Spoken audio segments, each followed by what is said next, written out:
രാജ്മോഹൻ ഉണ്ണിത്താൻ കോൺഗ്രസ് വക്താവ് സ്ഥാനം രാജിവെച്ചു. രാജിക്കത്ത് VM സുധീരന് കൈമാറി. സ്വതന്ത്രമായി പ്രവർത്തിക്കാൻ തന്നെ അനുവദിക്കുന്നില്ല എന്ന് ഉണ്ണിത്താൻ. ജീവൻകുമാർ ഞങ്ങളുടെ പ്രതിനിധി ചേരുന്നു. ജീവൻ, മറ്റു വിവരങ്ങൾ കൂടി.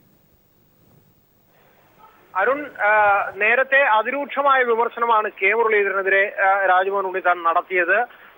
തന്റെ പത്രസമ്മേളനത്തിലുടനീളം വളരെ ചടുലമായ ഭാഷയിൽ കൃത്യമായി കെ മുരളീധരനെ കടന്നാക്രമിക്കുകയായിരുന്നു. ഇന്ന് രാവിലെ കെ മുരളീധരൻ രാജ്മോഹൻ ഉണ്ണിത്താനെതിരെ ഉന്നയിച്ച എല്ലാ വിമർശനത്തിനും രാജ്മോഹൻ ഉണ്ണിത്താൻ മറുപടി പറയുകയും ചെയ്തു.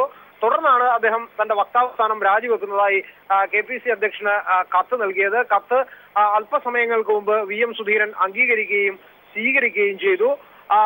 തുടർന്ന് ഇപ്പോൾ അദ്ദേഹത്തെ വക്താവ് സ്ഥാനത്ത് നിന്ന് നീക്കം ചെയ്തിട്ടുണ്ട്. നേരത്തെ വാർത്താ സമ്മേളനത്തിൽ കെ മുരളീധരനെതിരെ അതിരൂക്ഷമായ പരാമർശങ്ങൾ നടത്തി.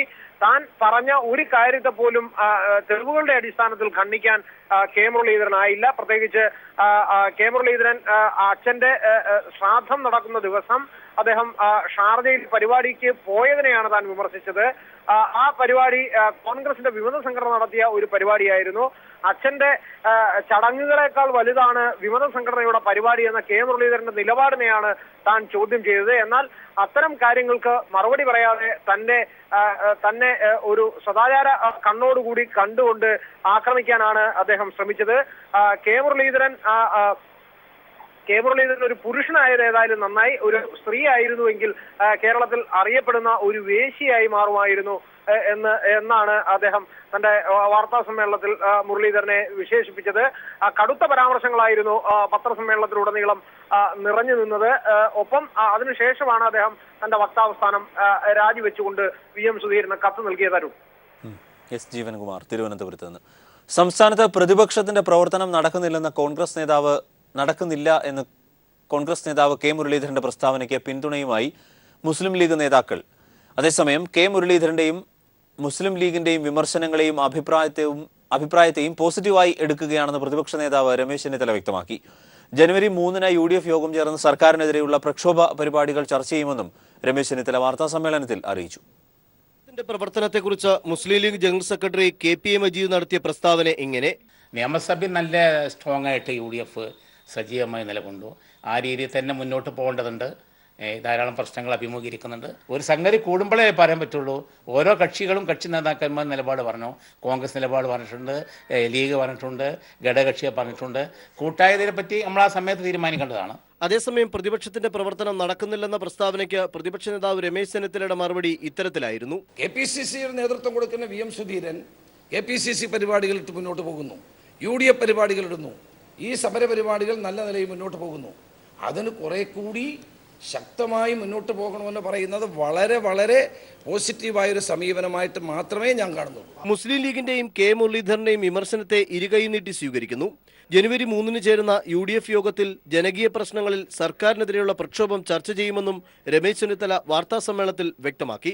എന്നാൽ പ്രതിപക്ഷം 6 മാസത്തിനുള്ളിൽ നടത്തേണ്ട പ്രവർത്തനങ്ങൾ നടത്തി.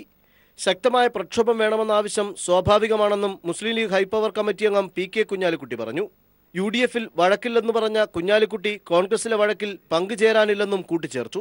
ഞാൻ ആ വഴക്കിലൊന്നും പങ്കുചേരാനില്ല. മധ്യസ്ഥ വഹിക്കാൻ മാത്രമുള്ള പ്രശ്നങ്ങളൊന്നുമില്ല. 3-ാം തീയതി യോഗം ചേർന്നാൽ തീരാവുന്ന പ്രശ്നങ്ങളെ UDF-ലുള്ളൂ. കൂടുതൽ ശക്തമായ പ്രക്ഷോഭം എന്നൊക്കെയുള്ള അഭിപ്രായങ്ങൾ ഉയർന്നു വരുന്നുണ്ട്. അതേസമയം കെ മുരളീധരന്റെ പ്രസ്താവനയ്ക്ക് പിന്തുണയുമായാണ് RSPയും രംഗത്തെത്തിയത്. News bureau, Thiruvananthapuram. യമനിൽ ഭീകരർ തട്ടിക്കൊണ്ടുപോയ മലയാളി വൈദികൻ ഫാദർ ടോം ഉഴുന്നാലിന്റെ മോചനത്തിനായി സാധ്യമായതെല്ലാം ചെയ്യുമെന്ന് വിദേശകാര്യമന്ത്രി സുഷമ സ്വരാജ്. സഹായം അഭ്യർത്ഥിക്കുന്ന ഫാദർ ടോം ഉഴുന്നാലിന്റെ വീഡിയോ ദൃശ്യങ്ങൾ കണ്ടുവെന്നും എല്ലാ ഇന്ത്യക്കാരുടെയും ജീവൻ സർക്കാരിന് ഒരുപോലെ വിലപ്പെട്ടതാണെന്നും സുഷമ സ്വരാജ് ട്വീറ്റ് ചെയ്തു. കഴിഞ്ഞ മാർച്ച് മാസം യമനിലെ ഏദനിൽ നിന്നും ഭീകരർ തട്ടിക്കൊണ്ടുപോയ ഫാദർ ടോം ഉഴുന്നാലിൽ മോചനത്തിനായി സഹായം അഭ്യർത്ഥിക്കുന്ന വീഡിയോ ദൃശ്യങ്ങൾ ഇന്നലെ പുറത്തു വന്നിരുന്നു. ഇത് ശ്രദ്ധയിൽപ്പെട്ടതിനെ തുടർന്നാണ് വിദേശകാര്യമന്ത്രി സുഷമ സ്വരാജ് ട്വിറ്ററിലൂടെ പ്രതികരിച്ചത്. ഫാദർ ടോം ഉഴുന്നാലിന്റെ മോചനത്തിനായി സർക്കാർ എല്ലാ ശ്രമവും തുടരുകയാണ്. എല്ലാ ഇന്ത്യക്കാരുടെയും ജീവൻ സർക്കാരിന് ഒരുപോലെ വിലപ്പെട്ടതാണെന്നും സുഷമ സ്വരാജ് വ്യക്തമാക്കി. ഫാദറിന്റെ മോചനത്തിനായി സൗദി അറേബ്യ ഉൾപ്പെടെയുള്ള രാജ്യങ്ങളുമായും യമനിലെ പ്രാദേശിക ഭരണകൂടവുമായും നിരന്തരം ബന്ധപ്പെടുന്നുണ്ടെന്ന് വിദേശകാര്യ വക്താവ് വികാസ് സ്വരൂപ് ഇന്നലെ അറിയിച്ചിരുന്നു. തന്റെ മോചനത്തിനായി കേന്ദ്ര സർക്കാരും കത്തോലിക്ക സഭയും ആവശ്യമായ ഇടപെടൽ നടത്തുന്നില്ല എന്നായിരുന്നു വീഡിയോ സന്ദേശത്തിൽ ഫാദർ ടോം ഉഴുന്നാലിൽ കുറ്റപ്പെടുത്തിയത്. ഇന്ത്യക്കാരനായതുകൊണ്ടാണ് തനിക്ക് ഈ ഗതി വന്നതെന്നും വീഡിയോയിൽ പറയുന്നുണ്ട്. ആരോഗ്യം മോശമാണെന്നും വൈദ്യസഹായം വേണമെന്ന അഭ്യർത്ഥനയും 5 മിനിറ്റിലേറെ ദൈർഘ്യമുള്ള വീഡിയോ സന്ദേശത്തിലുണ്ട്. News bureau, Delhi. Father Tom ഉഴുന്നാലിന്റെ മോചനത്തിനായി കേന്ദ്ര സർക്കാർ കഴിയുന്നതെല്ലാം ചെയ്യാമെന്ന് കേന്ദ്രമന്ത്രി മുക്താർ അബ്ബാസ് നഖ്വി. സീറോ മലബാർ സഭ മേജർ ആർച്ച് ബിഷപ്പ് കർദിനാൾ മാർ ജോർജ് ആലഞ്ചേരിയുമായി കൊച്ചിയിൽ കൂടിക്കാഴ്ച നടത്തിയ ശേഷം മാധ്യമങ്ങളോട് സംസാരിക്കുകയായിരുന്നു കേന്ദ്രമന്ത്രി. ടോം ഉഴുന്നാലിന്റെ മോചനത്തിന് ശ്രമിക്കുമെന്ന് മന്ത്രി അറിയിച്ചതായി കർദിനാൾ ആലഞ്ചേരിയും പറഞ്ഞു. To get me released and save my life.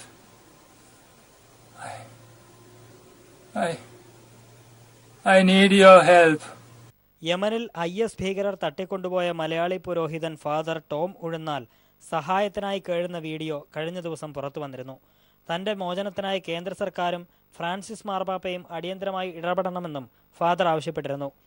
ഈ സാഹചര്യത്തിലാണ് കേന്ദ്രമന്ത്രി മുക്താർ അബ്ബാസ് നഖ്വി സീറോ മലബാർ സഭ മേജർ ആർച്ച് ബിഷപ്പ് കർദിനാൾ മാർ ജോർജ് ആലഞ്ചേരിയുമായി കൂടിക്കാഴ്ച നടത്തിയത്.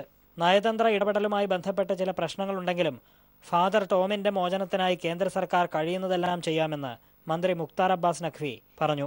The information is concerned, video is concerned, we definitely look after and we will do whatever I can do. ഫാദറിന്റെ മോചനത്തിനായി പരിശ്രമിക്കാമെന്ന് കേന്ദ്ര സർക്കാർ ഉറപ്പു നൽകിയതായി കൂടിക്കാഴ്ചയ്ക്ക് ശേഷം കർദിനാൾ ജോർജ് ആലഞ്ചേരിയും പറഞ്ഞു. മാക്സിമം സപ്പോർട്ട് അതിനുവേണ്ടി ചെയ്യുമെന്നും പരിശ്രമിക്കുന്നുണ്ടെന്നും ഒക്കെ അദ്ദേഹം പറഞ്ഞു. വത്തിക്കാൻ്റെ ഇടപെടൽ കൊണ്ടല്ല അദ്ദേഹം സൂചിപ്പിക്കുന്ന ഫ്രഞ്ച് വനിതയുടെ വിമോചനവും നടന്നിരിക്കുന്നത്. ഒരുപക്ഷെ ഫ്രഞ്ച് ഗവൺമെന്റ് എന്തെങ്കിലും ചെയ്തിട്ടുണ്ടോ എന്ന് എനിക്ക് അറിഞ്ഞുകൂടാ. News bureau, Kochi. നോട്ട് പ്രതിസന്ധിയിൽ വിശദീകരണം നൽകാനായില്ലെങ്കിൽ പ്രധാനമന്ത്രി രാജിവെക്കണമെന്ന് പ്രതിപക്ഷം. രാഹുൽ ഗാന്ധിയുടെ അധ്യക്ഷതയിൽ ചേർന്ന പ്രതിപക്ഷ പാർട്ടികളുടെ യോഗത്തിലാണ് രാജി ആവശ്യം ഉന്നയിച്ചത്. ഇടത് പാർട്ടികൾ യോഗത്തിൽ നിന്ന് വിട്ടുനിന്നു. പ്രധാനമന്ത്രി രാജിവെക്കുന്നതുവരെ രാജ്യവ്യാപക പ്രതിഷേധം നടത്തുമെന്നും സംയുക്ത പ്രസ്താവന. അതേസമയം നീതി ആയോഗിലെ സാമ്പത്തിക വിദഗ്ധരുമായി പ്രധാനമന്ത്രി ചർച്ച നടത്തി. ഡിസംബർ 30-നകം നോട്ട് പ്രതിസന്ധി പരിഹരിക്കാനാകുമെന്ന സർക്കാർ വാഗ്ദാനം നടപ്പാകില്ലെന്ന് വ്യക്തമായതോടെയാണ് പ്രധാനമന്ത്രിയുടെ രാജി ആവശ്യം പ്രതിപക്ഷം ഉന്നയിച്ചത്. തുടരുന്ന സാമ്പത്തിക അടിയന്തരാവസ്ഥയിൽ വിശദീകരണം നൽകാൻ സർക്കാരിനായില്ലെങ്കിൽ പ്രധാനമന്ത്രി നരേന്ദ്രമോദി രാജിവെക്കണമെന്ന് കോൺഗ്രസിന്റെ നേതൃത്വത്തിലുള്ള പ്രതിപക്ഷ പാർട്ടികൾ ആവശ്യപ്പെട്ടു. രാജിവെച്ചില്ലെങ്കിൽ രാജ്യവ്യാപക പ്രതിഷേധം ശക്തമാക്കുമെന്നും പ്രതിപക്ഷ പാർട്ടികളുടെ യോഗത്തിനു ശേഷം രാഹുൽ ഗാന്ധി വ്യക്തമാക്കി. 30 दिसंबर को सब कुछ ठीक हो जाएगा. सब लोगों ने प्रधानमंत्री को बताया और कोई भी इकोनॉमिस्ट से आप पूछ लीजिए, कोई भी अखबार इकोनॉमिस्ट का आर्टिकल कोई भी पढ़ लीजिए, सब के सब कह रहे भैया ये ठीक नहीं होने वाला है, इसमें कम से कम 6-7 महीने लगेंगे. तो सवाल है जिम्मेदार कौन है?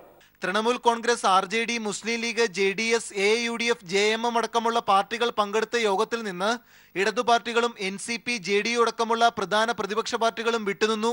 കോൺഗ്രസ് ഏകപക്ഷീയമായ നിലപാട് സ്വീകരിക്കുന്നുവെന്ന് ചൂണ്ടിക്കാട്ടിയാണ് ഇടതു പാർട്ടികൾ യോഗത്തിൽ നിന്ന് വിട്ടുനിന്നത്.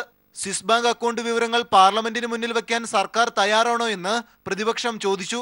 അതേസമയം ഡിജിറ്റൽ ചൂടുവയ്പ് എന്ന രീതിയിൽ പ്രതിപക്ഷ പ്രതിഷേധം നേരിടാനാണ് സർക്കാർ ആലോചന. നീതി ആയോഗിലെ 15-ൽ പരം സാമ്പത്തിക വിദഗ്ധരുമായി പ്രധാനമന്ത്രി ചർച്ച നടത്തി. അസാധു നോട്ടുകൾ നിക്ഷേപിക്കാനുള്ള ഇളവ് നീട്ടി നൽകി നിയന്ത്രണം തുടരാനാണ് സർക്കാർ നീക്കം. സർക്കാർ ആവശ്യപ്പെട്ട 50 ദിവസത്തെ സമയം തീരാൻ ദിവസങ്ങൾ മാത്രം ബാക്കിയുള്ളപ്പോഴാണ് പ്രധാനമന്ത്രിയുടെ രാജി ആവശ്യം കോൺഗ്രസ് ശക്തമാക്കിയിരിക്കുന്നത്. എന്നാൽ പ്രതിപക്ഷ പാർട്ടികളെ ഒന്നിച്ചു നിർത്തി ഈ ആവശ്യം മുന്നോട്ട് വയ്ക്കാനാകാത്തത് കോൺഗ്രസിന് വലിയ തിരിച്ചടിയാകും. ക്യാമറാമാൻ രാജീവ് കണ്ണാടിക്കൊപ്പം Manushankar, news bureau, Delhi. Note പ്രതിസന്ധിയിൽ LDF നടത്തുന്ന മനുഷ്യചങ്ങല വൻ വിജയമാക്കണമെന്ന് കൺവീനർ വൈക്കം വിശ്വൻ. മനുഷ്യചങ്ങല കേന്ദ്ര സർക്കാരിന് താക്കീതായി മാറുമെന്നും വൈക്കം വിശ്വൻ പ്രസ്താവനയിൽ പറഞ്ഞു. രാജ്ഭവൻ മുതൽ കാസർഗോഡ് ടൗൺ വരെയാണ് മനുഷ്യചങ്ങല. വ്യാഴാഴ്ച വൈകിട്ട് 5 മണിക്ക് 700 കിലോമീറ്റർ നീളത്തിൽ മനുഷ്യചങ്ങല തീർക്കും. കറൻസിയിൽ തൊട്ടുകളിച്ച രാജ്യങ്ങളെല്ലാം തകർന്ന ചരിത്രമാണ് മുന്നിലുള്ളത് എന്ന് MT വാസുദേവൻ നായർ. നോട്ട് നിരോധനമെന്ന തുഗ്ലക് പരിഷ്കാരം കൊണ്ട് ജനജീവിതം ദുസ്സഹമായെന്നും MT വാസുദേവൻ പറഞ്ഞു. ധനമന്ത്രി തോമസ് ഐസക് രചിച്ച കള്ളപ്പണവേട്ട, മിഥ്യവും യാഥാർത്ഥ്യവും എന്ന പുസ്തകം പ്രകാശനം ചെയ്യുകയായിരുന്നു MT. നോട്ട് നിരോധനം കൊണ്ട് ജനജീവിതം താറുമാറായെന്ന് പറയാതിരിക്കുന്നതിൽ രാഷ്ട്രീയ ശരികേടുണ്ടെന്ന് മലയാളത്തിന്റെ പ്രിയപ്പെട്ട എഴുത്തുകാരൻ MT വാസുദേവൻ നായർ പറഞ്ഞു. കറൻസി നിരോധിച്ച രാജ്യങ്ങൾ തകർന്നു വീണ ചരിത്രമാണ് മുന്നിലുള്ളതെന്നും MT ഓർമ്മിപ്പിച്ചു. ഇമാതിരിയുള്ള എതിർപ്പുകൾ, എതിർ പ്രസ്താവനകൾ, എതിർ ചിന്തകളെ അതൊക്കെ ഉന്മൂലനാശനം ചെയ്യുന്നതായി. അതുകൊണ്ട് ഓരോ കാലഘട്ടത്തിലും ഇങ്ങനെ ചിലർ ചെയ്തത് അവർക്ക് എന്തെങ്കിലുമൊക്കെ പ്രത്യേക ലക്ഷ്യങ്ങളുണ്ടായി. പ്രത്യേകിച്ച് ഞാൻ മനസ്സിലാക്കിയ ഒരു നാടൻ രീതിയിൽ മനസ്സിലാക്കിയെടുക്കുന്ന എവിടെയൊക്കെയോ ഈ നാണയ വ്യവസ്ഥയും കറൻസിയും വെച്ചിട്ട് കളിച്ചിട്ടുണ്ടോ ഈ രാജ്യങ്ങളെല്ലാം അപകടത്തിലാണ് പോയി. യൂറോപ്പിന്റെ പല ഭാഗങ്ങൾ, ആഫ്രിക്കയിലെ പല രാജ്യങ്ങൾ. ധനമന്ത്രി തോമസ് ഐസക് രചിച്ച കള്ളപ്പണവേട്ട മിഥ്യയും യാഥാർത്ഥ്യവും എന്ന പുസ്തകം MT പ്രകാശനം ചെയ്തു.